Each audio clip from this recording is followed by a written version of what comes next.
ആദ്യത്തെ ദിവസം തന്നെ 5 മണിക്കൂറാ ട്രെയിനിങ്. എൻ്റെ അമ്മ ഒന്നും പറയണ്ട. ഡെമോയ്ക്ക് ചെന്നപ്പം അവരെന്നെ കൊണ്ട് ആ പഞ്ചിങ് ബാഗിൽ കുറേ ചവിട്ടാനും പിടിക്കാനും പറഞ്ഞു. കിക്ക് ബോക്സിംഗ് എന്ന് പറഞ്ഞാൽ അത്രയേ ഉള്ളത് ഞാൻ വിചാരിച്ച്.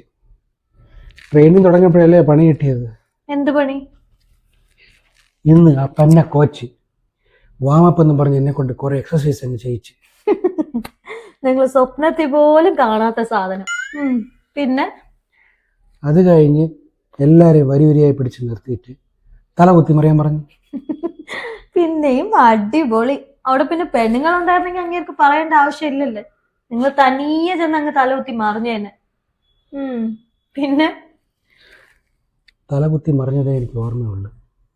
ഞാൻ പിന്നെ കണ്ണു തുറന്നത് ആശുപത്രിയിലാണ്. എന്ത് ആശുപത്രിയിലാ? ഓ, തലകുത്തി മറിഞ്ഞതും എൻ്റെ ബോധം പോയി.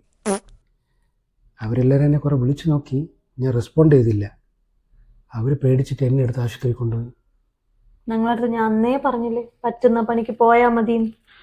കോച്ചും അത് തന്നെ പറഞ്ഞത്. പക്ഷെ എൻ്റെ സ്വരക്ഷയ്ക്ക് ഞാൻ എന്തെങ്കിലും പഠിച്ചിരിക്കണ്ടേ. അങ്ങേര് അത്രേ പറഞ്ഞോളാം. അങ്ങനെ അടി തരാത്ത ഭാഗ്യം. ഇനി മേല ഏരിയ കണ്ടുപോലെന്നാണ് പറഞ്ഞേക്കുന്നത്. അപ്പൊ ഫീസ് അടയ്ക്കാൻ തന്നെ എന്റെ പൈസ അതും പോയാ? അത് അങ്ങനെ ഹോസ്പിറ്റൽ ബില്ലായിട്ട് കൺവേർട്ട് ചെയ്ത്.